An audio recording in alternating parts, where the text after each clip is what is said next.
Hello students, मैं रूपाली हसनाले आज आप सभी को NCERT संस्कृत कक्षा 8 रुचिरा भाग 3 के 14वें पाठ का अभ्यास कार्य समझाने जा रही हूँ। पहले प्रश्न में हमें दिया गया है एक पदेन उत्तरत। इसका मतलब होता है एक पद के द्वारा उत्तर दो। हमें ये प्रश्न दिए गए हैं, इन प्रश्नों के उत्तर हमें एक पद में लिखना है। ठीक है, देखो यहाँ पर क में हमें दिया गया है सूर्य कस्याम दिशायाम उदेति। इसका मतलब होता है सूर्य किस दिशा में उदय होता है। इसका उत्तर है पूर्व दिशायाम, मतलब पूर्व दिशा में। सूर्य पूर्व दिशा में उदय होता है। ख देखिए, आर्यभट्टस्य वेधशाला कुत्र आसीत्, मतलब आर्यभट्ट की वेधशाला कहाँ थी। इसका उत्तर है पाटलिपुत्रम निकषा, मतलब पाटलिपुत्र के निकट।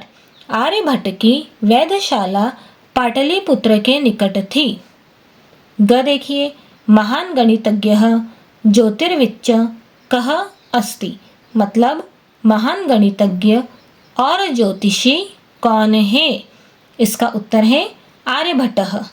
महान गणितज्ञ और ज्योतिषी आर्यभट्ट है।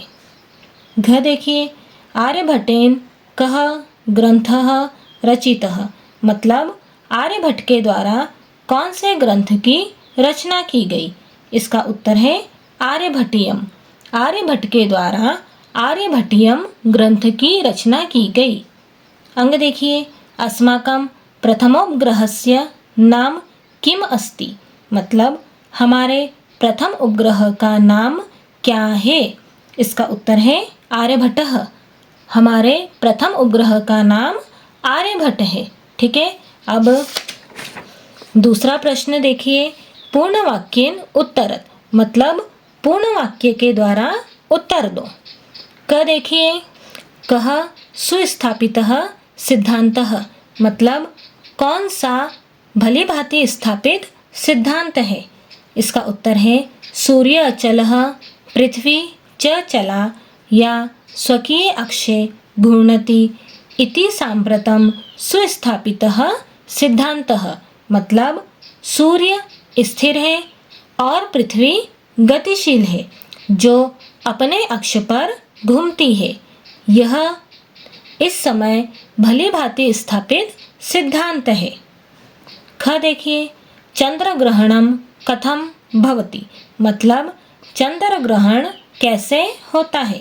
इसका उत्तर है यदा पृथिव्याः छायापातेन चंद्रस्य प्रकाशः अवरुध्यते तदा चंद्रग्रहणम भवति, मतलब जब पृथ्वी की छाया पड़ने से चंद्रमा का प्रकाश रुक जाता है तब चंद्र ग्रहण होता है।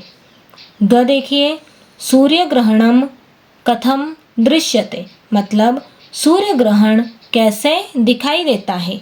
इसका उत्तर है पृथ्वी सूर्ययोः मध्ये समागतस्य चंद्रस्य छायापातेन सूर्यग्रहणम दृश्यते, मतलब पृथ्वी और सूर्य के बीच में आए हुए चंद्रमा की छाया पड़ने से सूर्य ग्रहण दिखाई देता है। अब घ देखिए, आर्यभट्टस्य विरोधः किमर्थम भवत्, मतलब आर्यभट्ट का विरोध क्यों हुआ। इसका उत्तर है समाजे नूतनानां विचाराणां स्वीकरणे प्रायः सामान्यजनाः काठिन्यम् अनुभवन्ति। अस्मादेव कारणात् आर्यभट्टस्य विरोधः अभवत्, मतलब समाज में नए विचारों के स्वीकार करने में प्रायः सामान्य लोग कठिनाई का अनुभव करते हैं। इसी कारण से ही आर्यभट्ट का विरोध हुआ।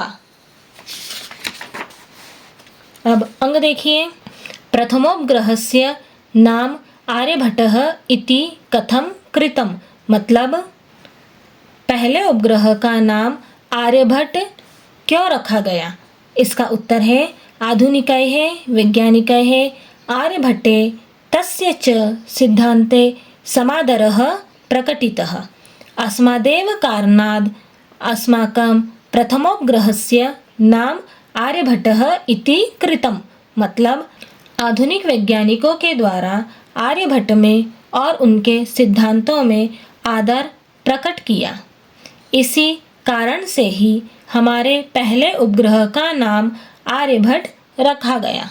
ठीक आया समझ में? अब तीसरा प्रश्न देखिए। रेखांकित पदानि आधृत्य प्रश्न निर्माणम कुरुत। इसका मतलब होता है रेखांकित पदों के आधार पर प्रश्न निर्माण करो।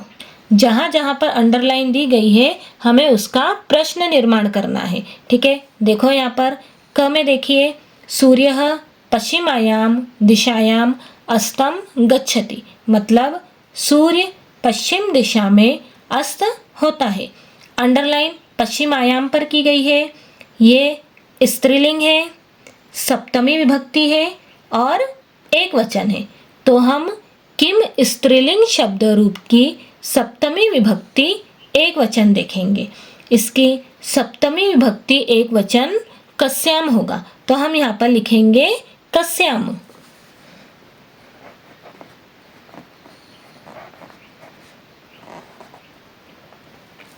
सूर्यः कस्याम दिशायाम अस्तम गच्छति। मतलब सूर्य किस दिशा में अस्त होता है। हम लोगों ने प्रश्न बनाया है, इसी कारण से प्रश्नवाचक चिन्ह लगाया है। अब ख देखिए, पृथ्वी स्थिरा वर्तते इति परंपरया प्रचलिता रूढ़िः। मतलब पृथ्वी स्थिर है, यह परंपरा से चली आ रही प्रथा है। अंडरलाइन परंपरया पर की गई है। ये स्त्रीलिंग है, तृतीय विभक्ति है और एक वचन है। तो हम किम स्त्रीलिंग शब्द रूप की तृतीय विभक्ति एक वचन देखेंगे। इसकी तृतीय विभक्ति एक वचन कया होगा। तो हम यहाँ पर लिखेंगे कया। पृथ्वी स्थिरा वर्तते इति कया प्रचलिता रूढ़िः। मतलब पृथ्वी स्थिर है, यह किससे चली आ रही प्रथा है। ठीक है, अब ग देखिए, आर्यभट्टस्य योगदानम गणित ज्योतिष संबंधम वर्तते। मतलब आर्यभट्ट का योगदान गणित ज्योतिष से संबंधित है। अंडरलाइन गणित ज्योतिष पर की गई है। ये नपुंसकलिंग है, तृतीय विभक्ति है और एक वचन है। तो हम किम नपुंसकलिंग शब्द रूप की तृतीय विभक्ति एक वचन देखेंगे। इसकी तृतीय विभक्ति एक वचन केन होगा। तो हम यहाँ पर लिखेंगे केन। आर्यभट्टस्य योगदानम केन संबंधम वर्तते। मतलब आर्यभट्ट का योगदान किससे संबंधित है। ठीक है, अब घ देखिए, समाजे नूतन विचारणाम स्वीकरणे प्रायः सामान्य जनाः काठिन्यम अनुभवन्ति। मतलब समाज में नए विचारों के स्वीकार करने में प्रायः सामान्य लोग कठिनाई का अनुभव करते हैं। अंडरलाइन सामान्य जनाः पर की गई है। ये पुल्लिंग है, प्रथमा विभक्ति है और बहुवचन है। तो हम किम पुल्लिंग शब्द रूप की प्रथमा विभक्ति बहुवचन देखेंगे। इसकी प्रथमा विभक्ति बहुवचन के होगा। तो हम यहाँ पर लिखेंगे के। समाजे नूतन विचारणाम स्वीकरणे प्रायः के काठिन्यम अनुभवन्ति। मतलब समाज में नए विचारों के स्वीकार करने में प्रायः कौन कठिनाई का अनुभव करते हैं। अब अंग देखिए, पृथ्वी सूर्ययोः मध्ये चंद्रस्य छायापातेन सूर्यग्रहणम भवति। मतलब पृथ्वी और सूर्य के बीच में चंद्रमा की छाया पड़ने से सूर्य ग्रहण होता है। अंडरलाइन पृथ्वी सूर्ययोः पर की गई है। ये पुल्लिंग है, षष्ठी विभक्ति है और द्विवचन है। तो हम किम पुल्लिंग शब्द रूप की षष्ठी विभक्ति द्विवचन देखेंगे। इसकी षष्ठी विभक्ति द्विवचन कयोः होगा, तो हम यहाँ पर लिखेंगे कयोः।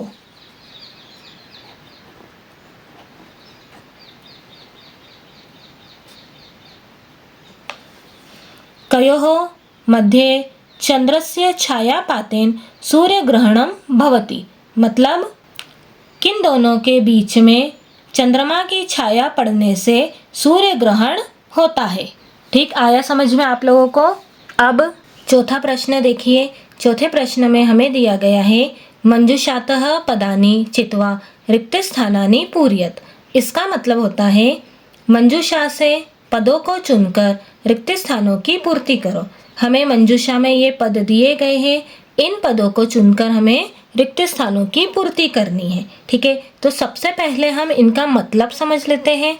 नौकाम मतलब नाव को, पृथ्वी मतलब पृथ्वी, तदा मतलब तब, चला मतलब गतिशील, अस्तम मतलब अस्त। अब क देखिए, सूर्यः पूर्व दिशायाम उदेति पश्चिम दिशायाम च रिक्त स्थान गच्छति, मतलब सूर्य पूर्व दिशा में उदय होता है और पश्चिम दिशा में होता है, क्या होता है, अस्त होता है। तो हम यहाँ पर क्या लिखेंगे, अस्तम। ठीक है,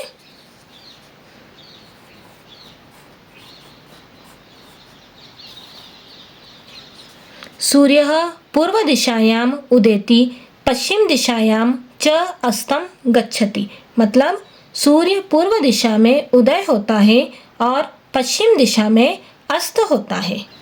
ख देखिए, सूर्यः अचलः पृथ्वी च रिक्त स्थान।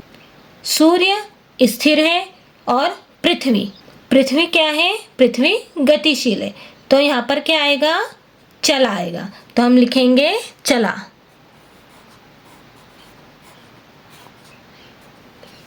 सूर्यः अचलः पृथ्वी च चला, मतलब सूर्य स्थिर है और पृथ्वी गतिशील है।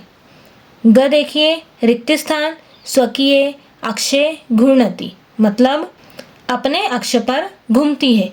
कौन अपने अक्ष पर घूमती है, पृथ्वी घूमती है, तो हम यहाँ पर लिखेंगे पृथ्वी।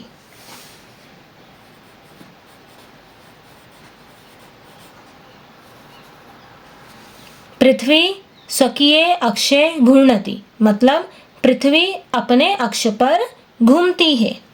घ देखिए, यदा पृथिव्याः छायापातेन चंद्रस्य प्रकाशः अवरुध्यते रिक्तस्थान चंद्रग्रहणं भवति, मतलब जब पृथ्वी की छाया पड़ने से चंद्रमा का प्रकाश रुक जाता है, चंद्र ग्रहण होता है। तो यहाँ पर क्या आएगा, यहाँ पर आएगा तदा, तो हम लिखेंगे तदा। यदा पृथिव्याः छायापातेन चंद्रस्य प्रकाशः अवरुध्यते तदा चंद्रग्रहणं भवति, मतलब जब पृथ्वी की छाया पड़ने से चंद्रमा का प्रकाश रुक जाता है तब चंद्र ग्रहण होता है। अंग देखिए, नौकायाम उपविष्टः मानवः रिक्तस्थान स्थिराम अनुभवति, मतलब नाव में बैठा हुआ मनुष्य स्थिर अनुभव करता है, अर्थात रुका हुआ अनुभव करता है।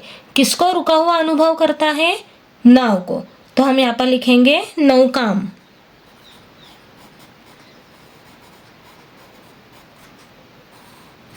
नौकायाम उपविष्टः मानवः नौकाम स्थिराम अनुभवति, मतलब नाव में बैठा हुआ मनुष्य नाव को स्थिर अनुभव करता है। अब पांचवा प्रश्न देखिए। पांचवें प्रश्न में हमें दिया गया है संधि विच्छेदम कुरुत, मतलब संधि विच्छेद करो। हमें ये पद दिए गए हैं, इन पदों के हमें संधि विच्छेद करना है। ठीक है, हमें दिया गया है ग्रंथो अयम, इसका संधि विच्छेद होगा ग्रंथः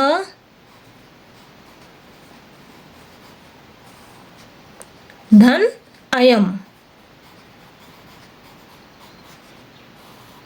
ग्रंथोयम का संधि विच्छेद होगा ग्रंथः धन अयम। अब हमें दिया गया है सूर्याचलः, इसका संधि विच्छेद होगा सूर्य धन अचलः।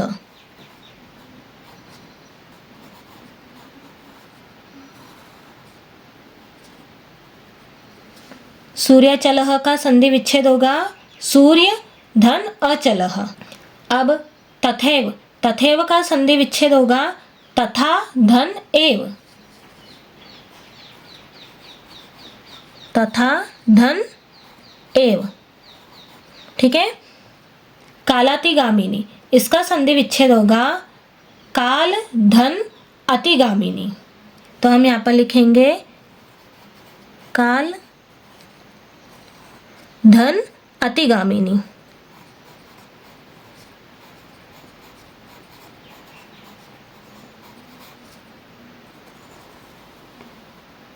ठीक है। अब प्रथमोपग्रहस्य, प्रथमोपग्रहस्य का संधि विच्छेद होगा प्रथम धन उपग्रहस्य। तो हम यहाँ पर लिखेंगे प्रथम धन उपग्रहस्य।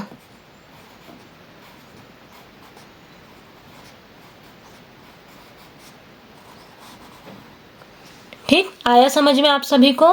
अब छठा प्रश्न देखिए। छठे प्रश्न के अ में हमें दिया गया है अधोलिखित पदानाम विपरीतार्थक पदानी लिखत, मतलब निम्नलिखित पदों के विपरीतार्थक पद लिखो। हमें ये पद दिए गए हैं, इन पदों के विपरीतार्थक पद लिखना है। विपरीतार्थक पद का मतलब होता है विलोम शब्द। हमें इन पदों के विलोम शब्द लिखना है। ठीक है। उदयः, उदयः का मतलब होता है उदय होना। इसका विलोम शब्द बनेगा अस्तः।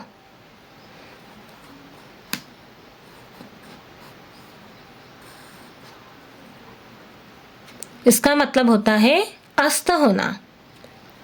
अचलः मतलब स्थिर। इसका विलोम पद बनेगा चलः। तो हम लिखेंगे चलः। इसका मतलब होता है गतिशील। अंधकारः मतलब अंधकार। इसका विलोम पद बनेगा प्रकाशः। तो हम लिखेंगे प्रकाशः, मतलब प्रकाश। स्थिरः, इसका विलोम पद बनेगा अस्थिरः।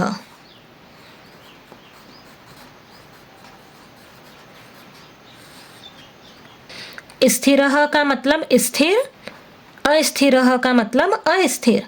समादरः मतलब आदर। इसका विलोम पद बनेगा निरादरः।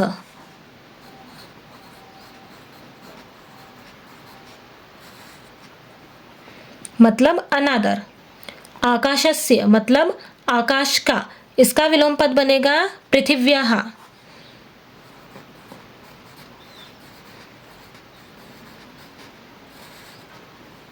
मतलब पृथ्वी का। उदयः का विलोम पद अस्तः। अचलः का विलोम पद चलः। अंधकारः का विलोम पद प्रकाशः। स्थिरः का विलोम पद अस्थिरः। समादरः का विलोम पद निरादरः। आकाशस्य का विलोम पद पृथिव्याः। ठीक है। अब छठे का आ देखिए।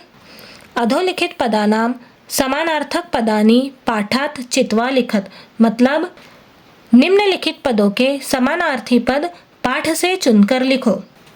संसारे, संसारे मतलब संसार में। इसका समानार्थी पद बनेगा लोके। तो हमने यहाँ पर लिखेंगे लोके। हमें इन पदों के समानार्थी पद पाठ से चुनकर लिखना है। ठीक है। अब इदानीम, इदानीम का मतलब इस समय। इसका समानार्थी पद बनेगा सांप्रतम। तो हम लिखेंगे सांप्रतम। इसका मतलब भी इस समय होता है। वसुंधरा, इसका समानार्थी पद बनेगा पृथ्वी।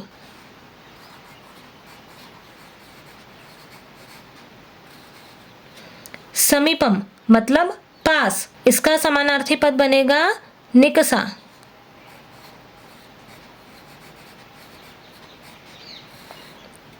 इसका भी मतलब पास होता है। गणनम मतलब गणना करना। इसका समानार्थी पद बनेगा आकलनम। तो हम लिखेंगे आकलनम।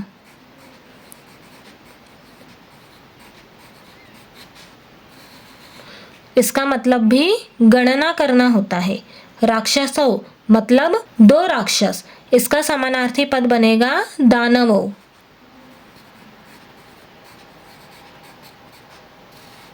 इसका मतलब भी दो राक्षस होता है। ठीक है। संसारे का समानार्थी पद लोके, इदानीम का समानार्थी पद सांप्रतम, वसुंधरा का समानार्थी पद पृथ्वी, समीपम का समानार्थी पद निकषा, गणनम का समानार्थी पद आकलनम, राक्षसों का समानार्थी पद दानवों। अब 7वां प्रश्न देखिए, अधोलिखितानि पदानि आधृत्य वाक्यानि रचयत। इसका मतलब होता है निम्नलिखित पदों के आधार पर वाक्यों की रचना करो।